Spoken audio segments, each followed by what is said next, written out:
Welcome, everyone. I'm Fred Kemp. I'm President and CEO of the Atlantic Council, and it gives me great pleasure to introduce this event with a man I've respected, whose views I've respected on many things, including the world of energy, the world of industry in the UAE, and larger questions as well. So thank you for tuning into our conversation with the Minister of Energy and Industry for the United Arab Emirates, His Excellency Suhail al-Mazrouei. His Excellency is an important partner for the Global Energy Center and to the Atlantic Council as a whole, as well as to the co-host of this event, the US-UAE Business Council, and thank you to that council and to Danny Seabright, my friend and its leader. In January, the minister and I had a discussion about the UAE's energy strategy and diversification investments. A lot's happened since then, Mr. Minister, and I'm excited to talk to you again today, as are others in this very large virtual room, global room, looking forward to listening to. This is a timely conversation. We know what's happened in oil markets this year. One of the most volatile years, a really historic year in oil markets. The UAE played a very big role in calming things down. But even more importantly, from your perspective, you were there right from the beginnings of OPEC+. And in fact, you were the president of OPEC in the year that the charter was signed that made it a more permanent fixture. So we look forward to listening to you on all of that. As oil demand collapsed, you were one of the leading voices calling for OPEC Plus to cut production and stabilize the market. Just recently, the UAE announced that it would be voluntarily cutting production beyond the requirements of the OPEC Plus deal to help oil markets recover further. With the latest OPEC Plus meeting just over a week ago, there could not be a better time to hear from the minister. Now, before we begin, as this event is entirely virtual, if you're interested in asking questions during the question and answer period, please submit them using the Q&A function at the bottom of your screen. I also want to note that we have invited some of our closest Atlantic Council and US-UAE Business Council friends to join the conversation as respondents. I want to thank Danny Seabright, my co-moderator today, and the US-UAE Business Council for their collaboration on this event. I'll now hand it over to Danny to kick us off. Thank you, Fred. I really appreciate the partnership today with the Atlantic Council. Could not be more pleased and proud to host His Excellency, Minister Mazrouei, for this very, very important and timely event. This is the latest in the Business Council's webinar series, Looking Ahead, conversations with US and UAE business and government leaders.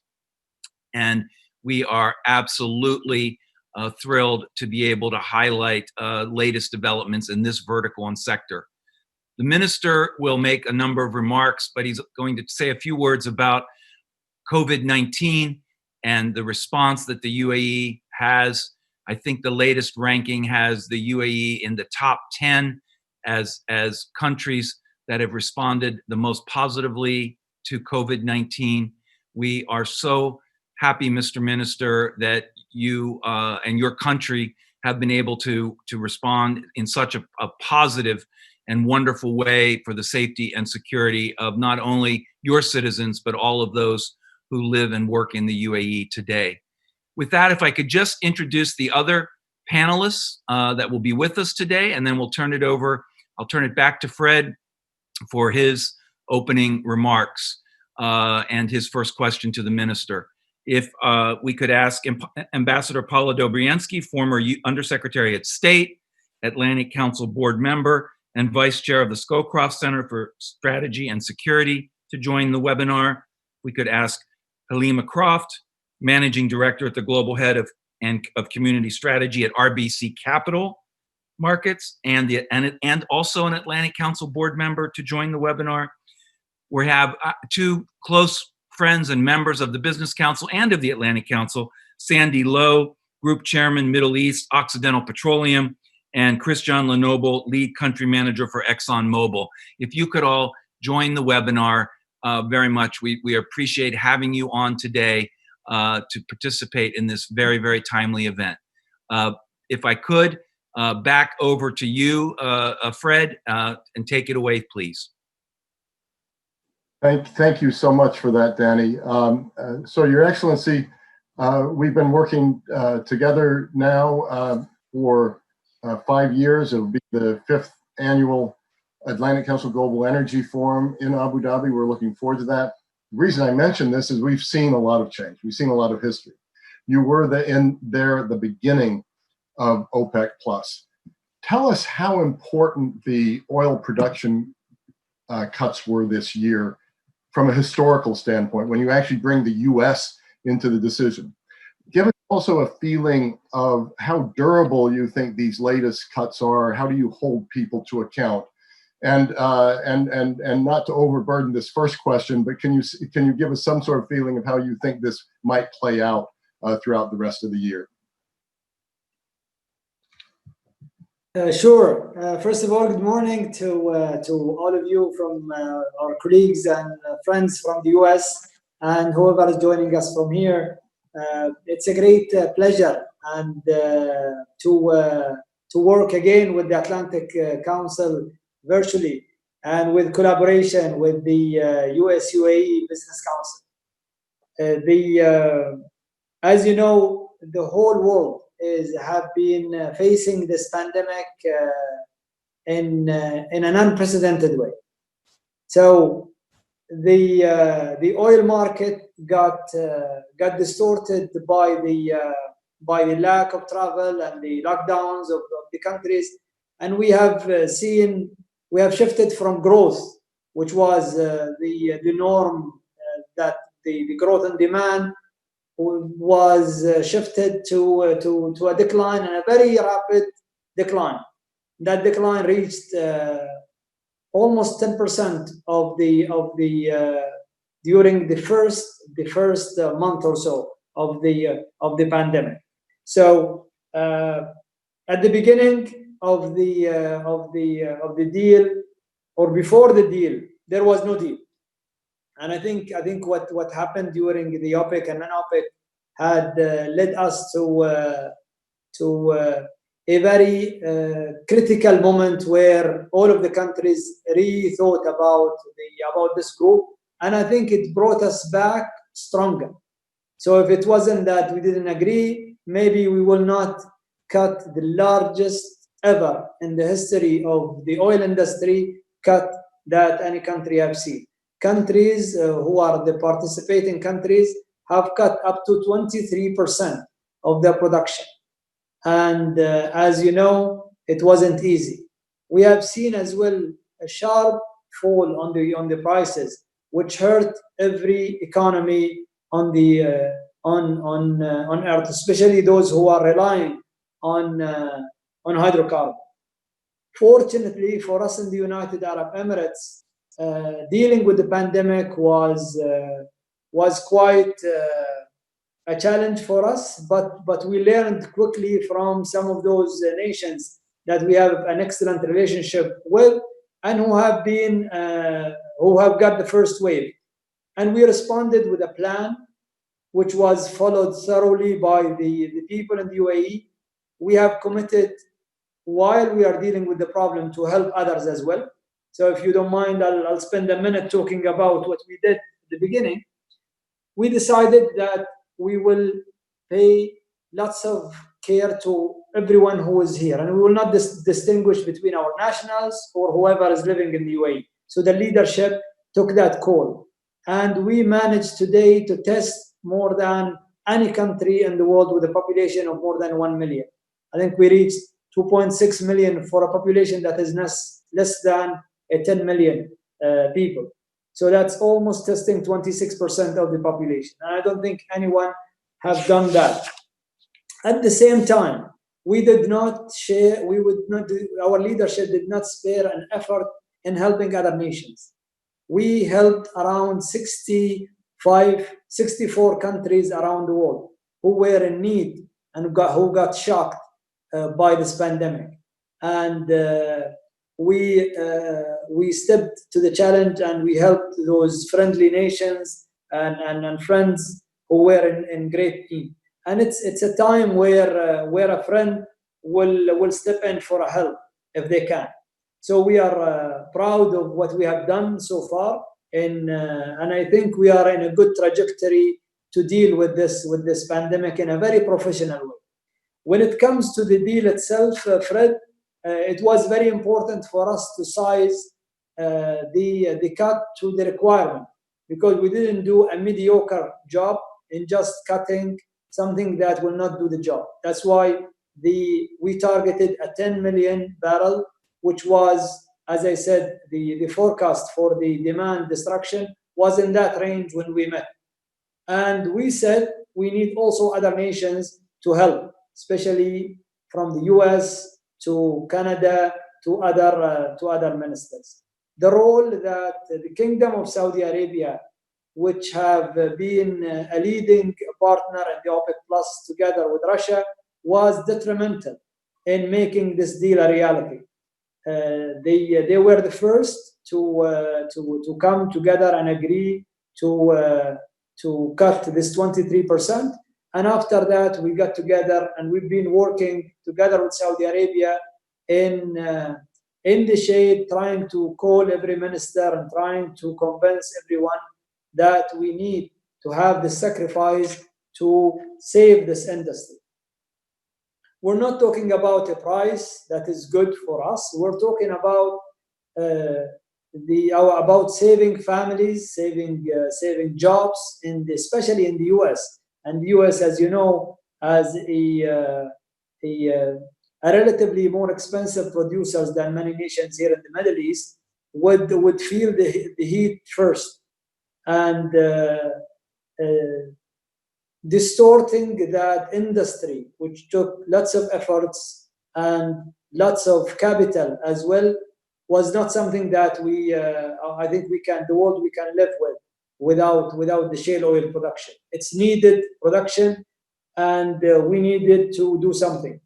And the call for the G20 ministers after the second day of making the deal to also take a commitment from many countries was also a reassuring step that the Saudi Arabia have done and coordinated. And I think that these steps led to the solidarity of the whole producers to having this deal. Since we have done the deal, and as analysts were predicting that this year is going to be a year between $10 to $20 if we're lucky, to maximum $30. We have seen within a month of committing to the deal that the prices went back to almost reached $43 for Brent and 38 to very close to $40 for WTI. And that was a dream that was forecasted to happen next year. And following this, the questions came to us: is everyone going to be committed? Are we going to have countries who are not going to 100% fulfill their cut or their conformity levels? And I think the assurance that we got in the latest meeting that every country is not only willing to commit to do their cut, but also to compensate for any shortfall in cutting in May or in June. And I think I am more now assured by my fellow ministers, and the JMMC is going to happen soon to follow up. But I think the assurance that we got and the benefits that these countries have seen have been a great demonstration of what OPEC Plus can do. Again, this group is not this is a permanent group in my view, and without, people were questioning, do we really need this group? And no one was predicting that a pandemic would come and shake the world economy and shake this industry. But when it came, I think everyone was calling us, please do something. please meet, and including the role of the U.S. President Trump, in trying to call for Saudi Arabia and for Russia and for other nations as well to meet. When Mexico had a problem, also the United States stepped in and helped Mexico to compensate for that cut that Mexico had to do. So I think it has demonstrated that we need each other and we need to work together. I hope I answered the question.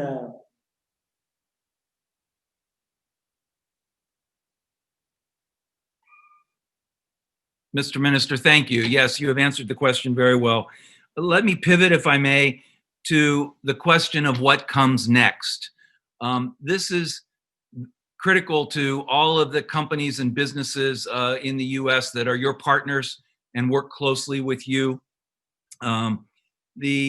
Your policy of in-country value, your policy of digitization. The UAE is a leader with regard to AI, the Internet of Things, 3D printing, and robotics.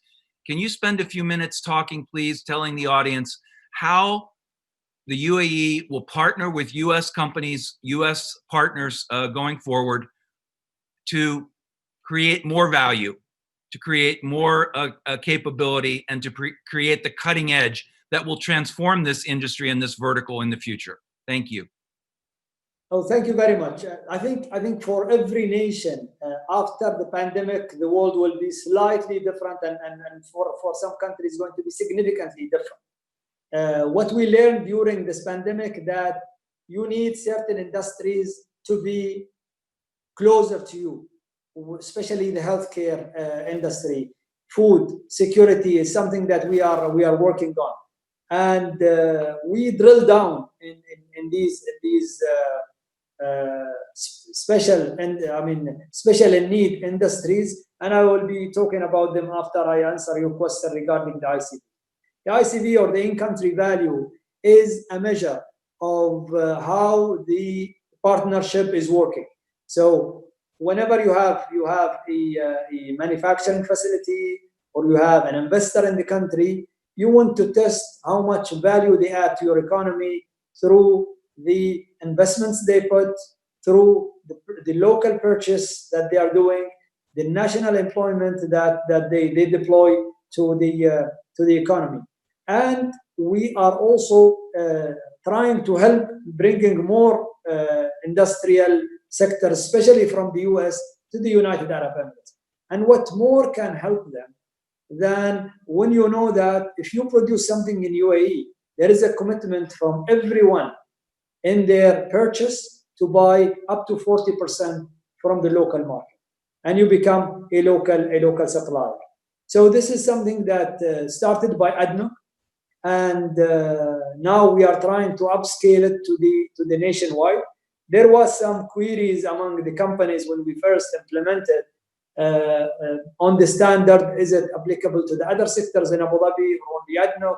Is Abu Dhabi going to have another system? And I think today we have taken those questions. We sit with the companies as a ministry, and we sit with the department, with Abu Dhabi Department of Economy and ADNOC, and we sorted out those issues. And now they are working together in one system. And that system has to be fair, and we always will take the feedback from the companies and improve the system. But I think it's a system that builds a stronger partnership. Talking about the US and UAE, I will mention an excellent example. During this pandemic, many countries were not concentrating on the PPE or the equipments, and they were just importing them. So here we have a state-of-art company called Strata, which is a Boeing, an Airbus supplier of parts of the latest airplanes, and now you have a disruption in this business. So what to do? We shifted within 30 days we shifted that manufacturing with collaboration of Honeywell, and we started producing state-of-art PPE with the N95 masks that was in need.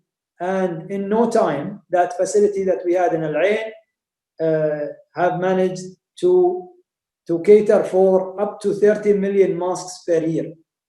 And this is a facility that has nothing to do with masks. So this is something that we did together with Honeywell, and there are so many other examples that we can mention in the partnership between us and the US company. In the future, we are trying in the ministry to came up with an industrial strategy that is focusing on the fourth industrial revolution technologies. That's the future. And in that, as you mentioned, the digitization is a critical pivot in that transformation. The 3D printing is another, and we have a whole strategy for 3D printing. AI is going to be crucial in transforming our industries. Because of that importance, we started the first dedicated university for AI, محمد bin Zayed University, AI University. And that's the first specialized university in artificial intelligence. The deployment of artificial intelligence have helped us in the medical field during the pandemic, have helped us in many areas of the business that we have done. And to that, we have a Minister of State who's just focusing with his team on the artificial intelligence. So AI is going to change the way that we are doing things, especially in the oil and gas sector.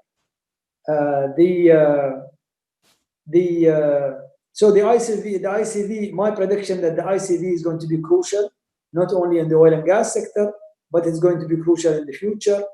Where are we going to concentrate? We will concentrate on the design phase of the products rather than just manufacturing. Many countries can manufacture, but I think there are few countries who have the IP and the intellectual properties in the design. So that's an area that we would like to play a key role in the UAE.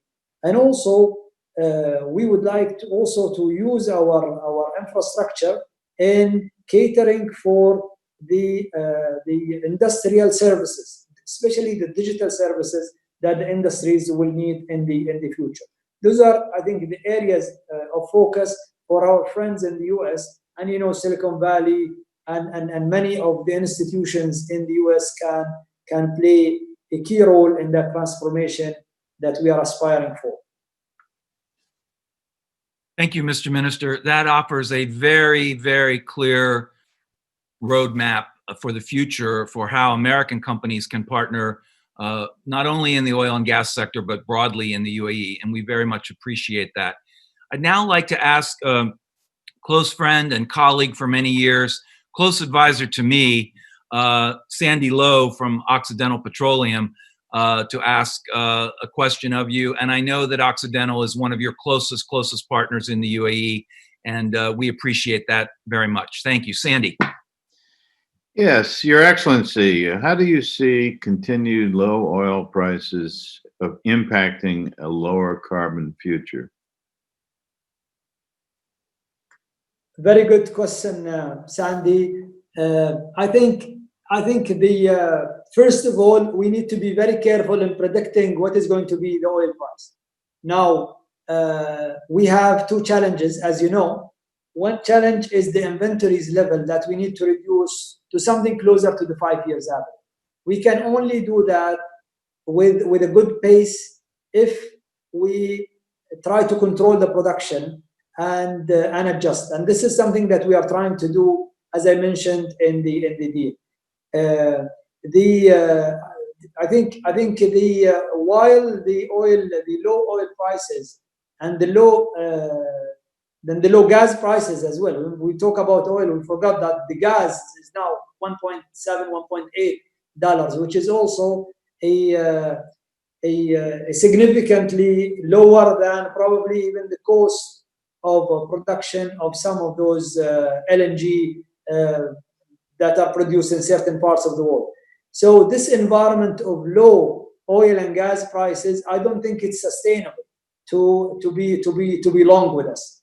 I think we will go back to normal, and hopefully sooner than many of the predictions or some of the people are predicting. This is, of course, depend on, are we going to have a second wave or not?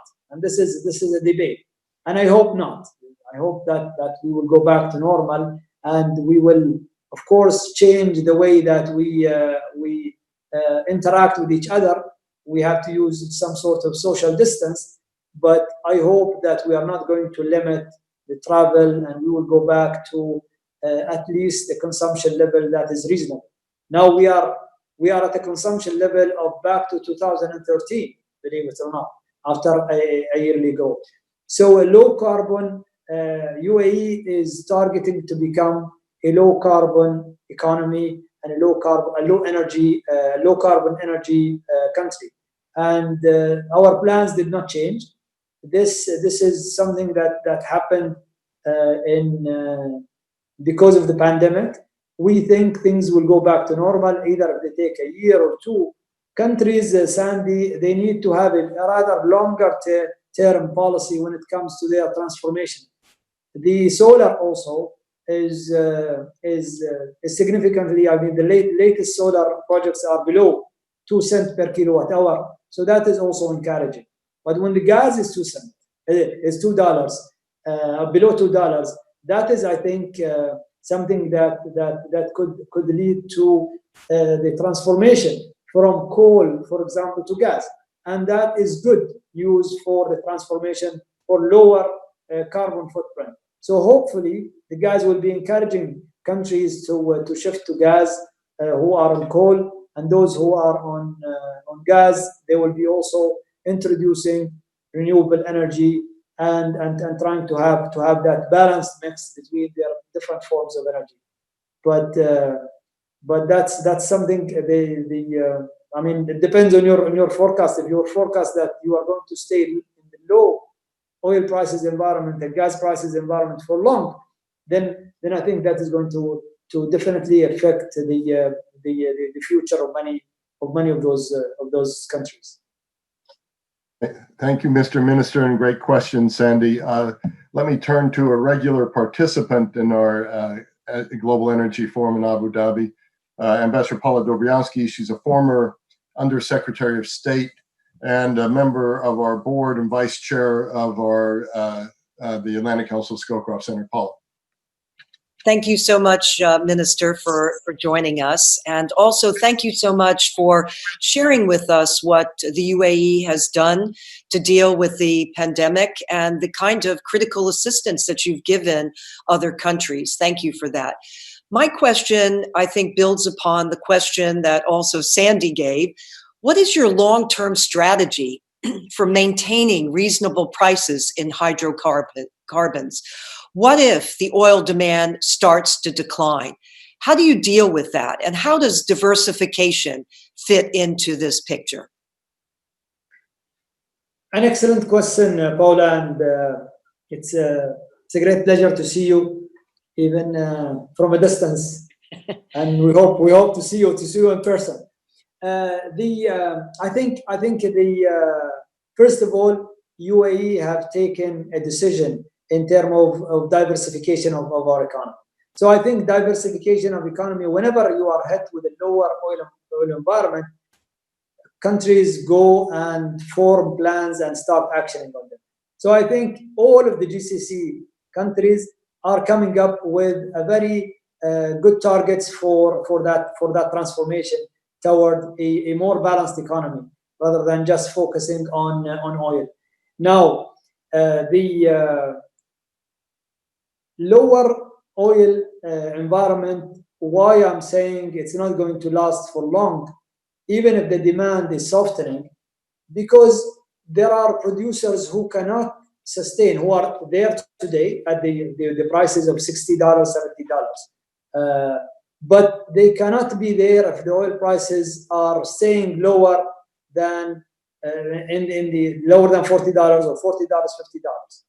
So that is a territory where you will lose many of the marginal producers, and you will also lose some of the investments that the investors are putting in this sector. They will shift to other sectors, and we already have seen that in the shale oil, for example, especially in the independents. Some of the investors are asking for a return, and they are shifting to other sectors, especially to the healthcare sector now. Now, why the price is not the target for us? We're not targeting a certain price. We're targeting a sustainable supply. And to be able to sustain the supply, you need to convince the investors. I mean, if you look at the UAE, 40% of our production is coming from this partnership that we have done with the American companies and European and Asian companies. Those are our partners when it comes to production.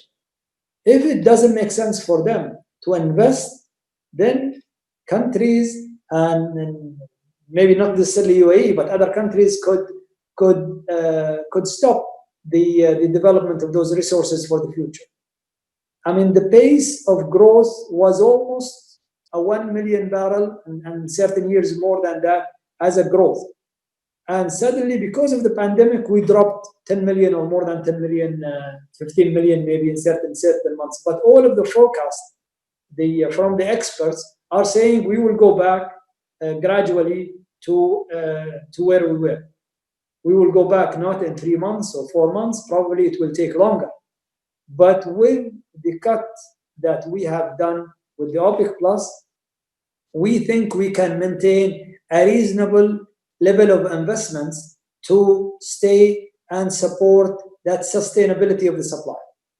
If that level of investments is not there, then we are going to have not an low oil environment, oil prices environment. We will have a shock in the oil environment if many countries shut down their production, do something else.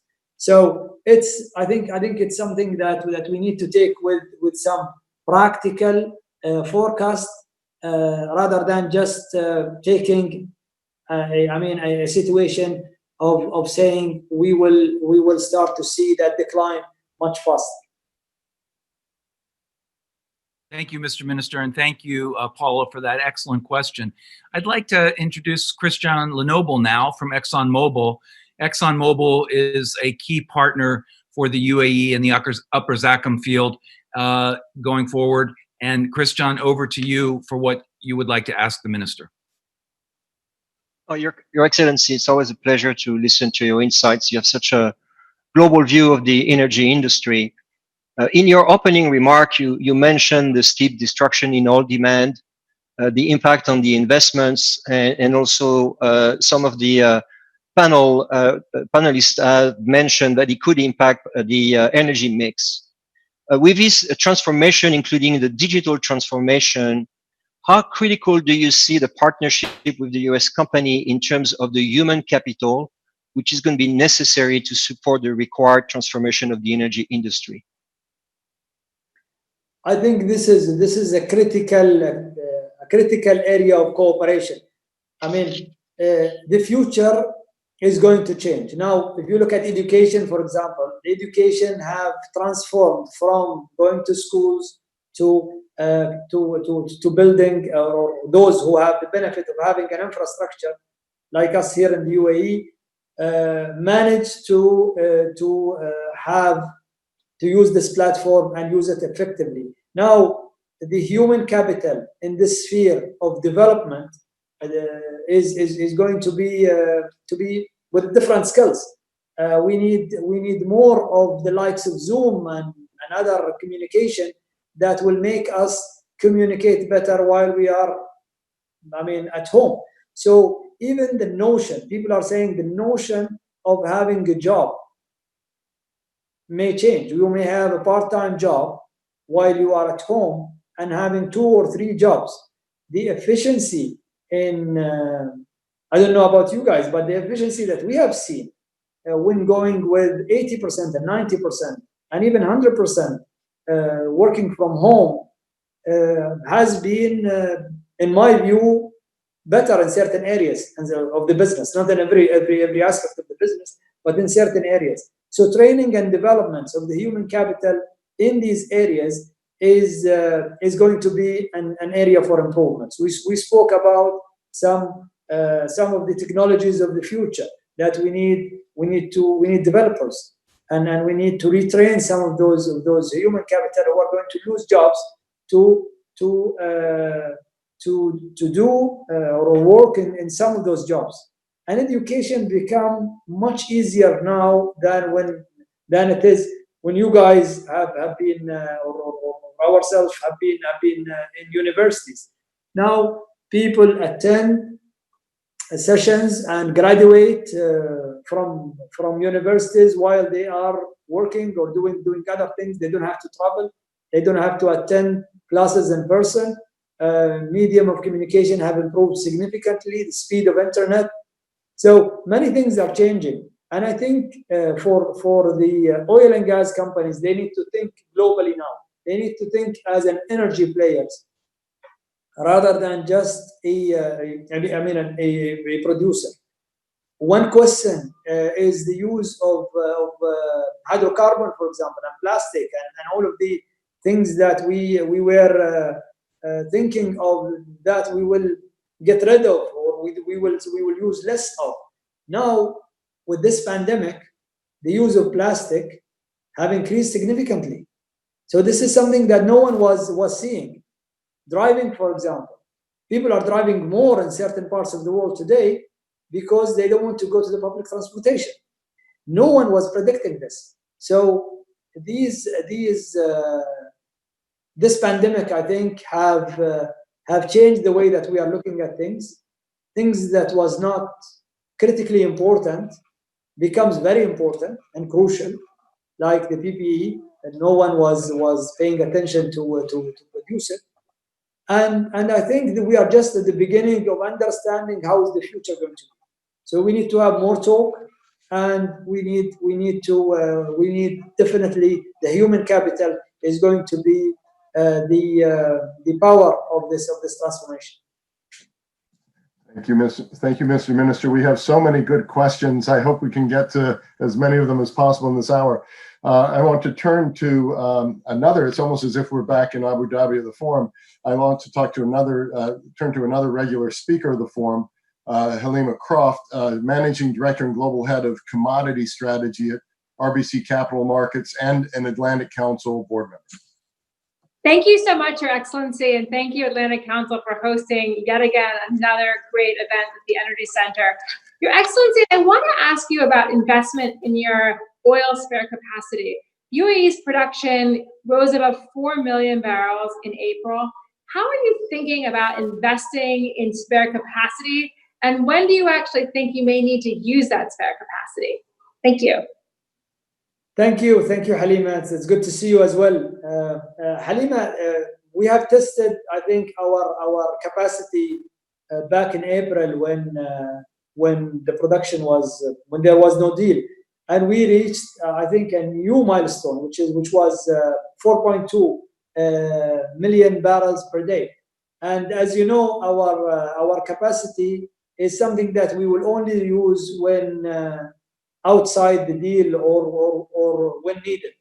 And the plans for going for the 5 million barrels capacity by 2030 is there. We think that things will go normal. I think we will relook at that strategy. But I think if this pandemic is over in 1 or 2 years, we will see that we will see some drop by some of the marginal producers in the coming years before 2030. You see, when you look at many of those countries who have reached a good percentage of their resources, extraction resources, then you know that you are not going to create resources out of the blue. And anything that those unconventional resources are going to be more expensive. So we feel that a reasonable priced conventional oil is going to have the chance in the near future. 2030, I think, is not far away from us. It's 10 years, yes, but we are seeing a distortion of production during the past 10 years from many of prominent oil producers that we don't see their production today. So the likes of Venezuela, for example, Libya, because of the unrest there, and many other countries who have lost significant production, either because of sanctions or because of war or civil unrest. So there is no guarantee that something is not going to happen and distort the order of certain production. I mean, in the US, how much decline in the production happened in the US during those 3 months?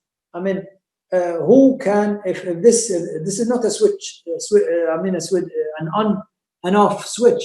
You need, I mean, if you lose the service companies, it's going to take time to get them back. Yes, you can get that production back, but it will take time. Meanwhile, you need someone to fill in that gap. Otherwise, we are going to have shocks in the prices.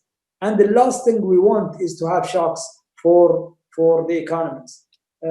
We are at a state where we need to have stability, and we've been defending that 5 years average to have a reasonable and fair price. And we never mention what is that price. That price, when we have enough storage and we have enough interest in the investors to invest, I think that is the environment that we want to be in. But no one was thinking of what happened to us in the past 3 months. Things happened, and I think the UAE have a longer vision when it comes to building that spare capacity, and we think it will be utilized without distorting the order of the OPEC Plus and the other producers. Thank you, Mr. Minister. So I'm going to try to get as many questions as we can. Anthony Paula asked 2 questions. I can deliver them quickly. When will the UAE's first nuclear plant begin supplying to the grid? And secondarily, and this gets to the OPEC Plus meeting you just had, where you were quite positive about the outcomes of it. But his question is, what recourse do you have if people don't stand by their commitments? I'll take the first part, which is the easier part. First of all, we are very proud of reaching this milestone where mechanically our first plant is ready, and we got the permission to start the process of the startup. This process, as you know, you have a regulator, and that regulator is always going to be there to ensure that the safety and security of the people and the plant is there. So it's a very thorough, and this is another partnership between us, Korea, and the US that we are very proud of. And we are on the spot to deliver the safest plant ever built by mankind. And we would like it to be a model for others who are going to do it. So we are not in a rush to deliver electricity. We have ample capacity utilizing the gas turbines that we have, and we are on trajectory, on process to start the process. We started this year. We got the license, and recently His Highness have visited the plant, and we are encouraged by the support from the leadership. And what I can tell you that we are on plan. There is a very thorough process that we are undertaking today, taking advice from the experts, nuclear experts, taking advice from our regulator and working with them, as well as from the International Nuclear Agency. So we are working with everyone, and we are on this trajectory of the process. When exactly, I cannot tell you because they vet every step that you walk on. Starting on a nuclear plant is not a walk in the park. So it's not easy, and we are not going to start unless we are 100% confident of the safety and of this plant. As I mentioned, we want this plant to be a model for others, and people spend years in this plant. But look at any nuclear plant built even not built from scratch, even if some of the countries has it, no one have delivered a faster pace nuclear plant than our program. And I think we will remain to be the fastest, even taking those necessary steps that we are taking with our regulator. Now, shifting to the other, I have confidence on our colleagues, and I mentioned this maybe earlier, Paula. When a country come and say, I will compensate for any barrel that I don't produce, that I don't cut in May, for example, and they have all of their rights to not to agree to that if they elected not to do. I think when you have that, then you have a reasonable assurance that those countries are committed. We are looking at the numbers now. JMMC will meet, as I mentioned, and JMMC job is to work with every country and making sure that they deliver. But in the previous deal, that's I think the difference. In the previous deal, there has been countries who did not perform and did not make up those barrels because there was no rule. This rule is a new rule. We insisted on having this rule to show the commitment from the countries. And I think coming and stating their commitments, I think they are serious. This deal is until April 2022. So we're not talking about a few months, then they will just go away. This deal is a rather medium term, and I'm confident that countries will demonstrate their commitment in the coming months. Thank you, sir. This question comes from Emily Meredith at Energy Intelligence. She thanks you for this and this session. She says, how can you ensure that the overcompensation mechanism will work? What's the UAE oil production expected to be this month? You may want to speak about that in general. Apart from China, do you think Asian oil demand will come back? And if so, where might it be strongest? First of all, the mechanism, I think the JMMC is going to discuss the mechanism.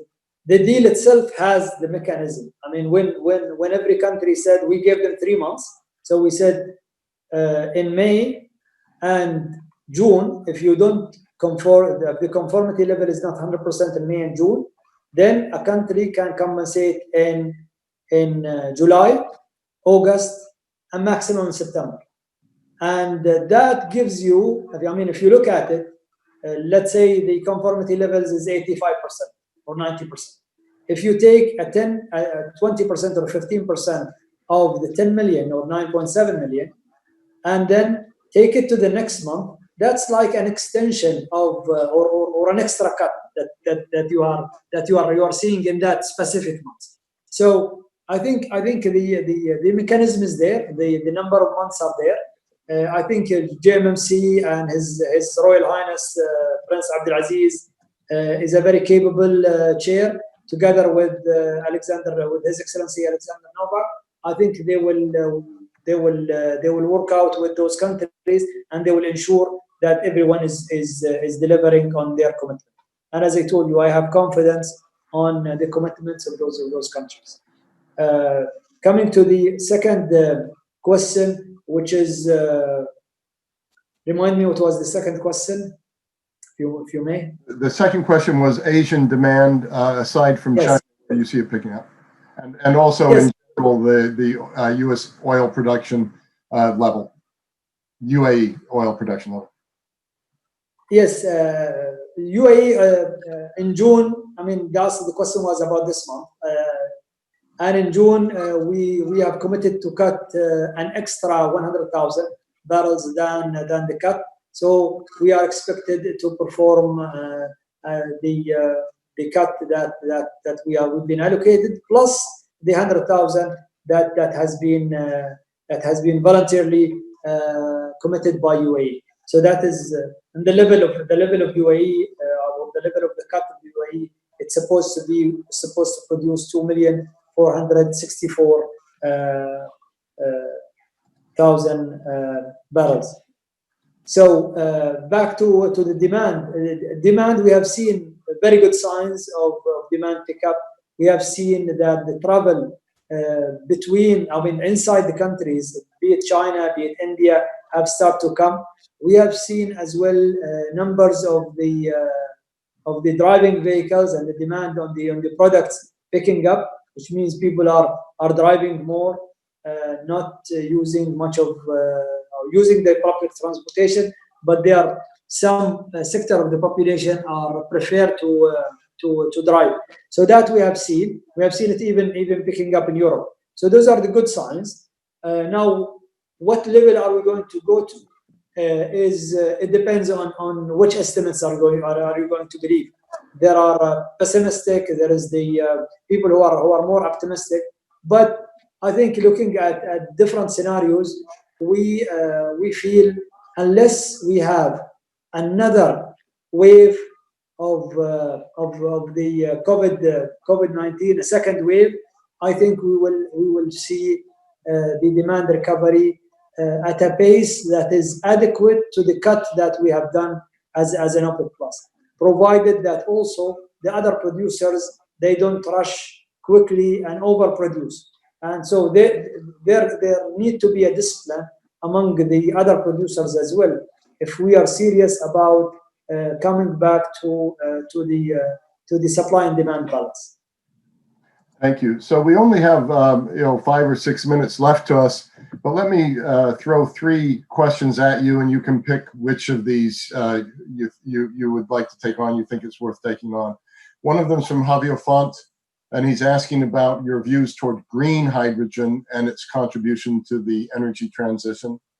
The other is really a question for the where the energy mix is going, from an anonymous question, after nuclear picks up and what role is gas. But this is my favorite question, Mr. Minister, which is from Mohammed Faisal Yunus. When will oil prices reach $100 per barrel? And I think behind that question is, will they ever again be at that price? And I would add, what is the Goldilocks band? What is the not too hot, not too cold, perfect band that you see? Okay, I think the first 2 questions are related to the energy, to the future energies and the energy mix, the greener forms of energy mix. And the second question is about a question on the oil price. So the first 2, green hydrogen or any new form of energy, is going to go through the pace, I think, of proving itself against the economics. People were questioning the renewable energy when the prices were very high and said it doesn't make sense that they can compete with a base load. But we have seen a combination that made sense, and then an improvement in the technology. Hydrogen, as compared to gasoline, for example, or compared to a hydrogen cell in a car or transportation, or converting solar to hydrogen, all of those are new projects. And I think, like the electrical vehicles, they will have their chance. They will come. They will flourish in certain markets, but the infrastructure is the question. Who is going to invest in the infrastructure for any new form of energy? That happened during the early stage of the renewable energy, and we've been through that cycle. So I think it will take time, but we need creativity when it comes to the greener forms of energy. I think the mankind in the future, we will have much more people, and our consumption, even if we reduce our consumption, the demand is going to be high if you talk 10, 20 years. Oil and gas are finite resources, so definitely we need something to rely on in the future. And we need to be reasonable in the pace of that transition. We need not to be unrealistic and say that oil is not going to be needed and it's going to be left, and suddenly we will shift to another form of energy. We will have a transition, and that transition historically take time and take efforts as well, and come up. And every transition or every form of energy have also some consequences, like the batteries now. I mean, people are talking about if we have battery technology, then we will solve all of the problems. But what are we going to do with the batteries? How are we going to recycle these millions of batteries if we shift to batteries technologies? So many questions. I think the question is, it will take its pace. It needs to compete with the other forms on the scale of commerciality. When oil be $100, do we actually want to have a focus on a price? I mean, if that is the aim, then countries can curtail their production and can push the oil to $100. I don't think that is the aim, because if the oil is at $100, then at the state of economy where we are in today, then I think that is opening the door for other forms of energy to kick in and compete. So I think what we require is a balanced approach toward the commerciality of the new resources. We have a more challenging resources than the resources we extracted in the past. I think any expert in the oil and gas will tell you, when we have experts with us, like Sandy and others who are dealing with some of the most sophisticated reservoirs, be it sour or be it tight. So the cost is not easy to control all the time. And if we have a shock, then countries will be shying away from this form, and they will go and seek other forms of energy. But also, if the price is so low, then we could have the risk of a shock, because people are not going to be producing. That's why countries like UAE are trying to invest in the spare capacity to be able to come and put those barrels when needed and avoid having shocks in the demand when the oil is not available. Many other countries, I think, are doing. The US have spent tremendously in developing its shale oil resources, and we wish them good luck in starting again at the right time. And I think there will be a right time for everyone to go back. We just need to be patient, and we just need to work together, collaborate, and we can withstand this pressure, and this pandemic will be over, hopefully, and we can live our lives, see each other, and enjoy a better economy. Your Excellency, this was just a wonderful conversation. We had terrific questions.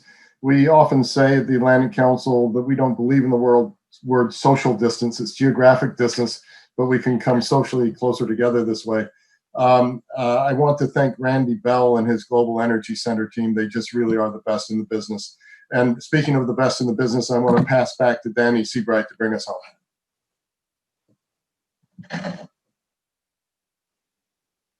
Or you have, yeah. Thank you so much, Fred. Just want to say thank you to His Excellency and his team in the UAE. I want to say thank you to all that the UAE has been doing to help battle the COVID-19 crisis and pandemic. We all look forward to a world where we can see each other again soon face to face. And to all the panelists on the webinar today, appreciate your time and interest and participation. With that, I just want to conclude by a big round of thanks to everyone. Thank you so much. Thank you.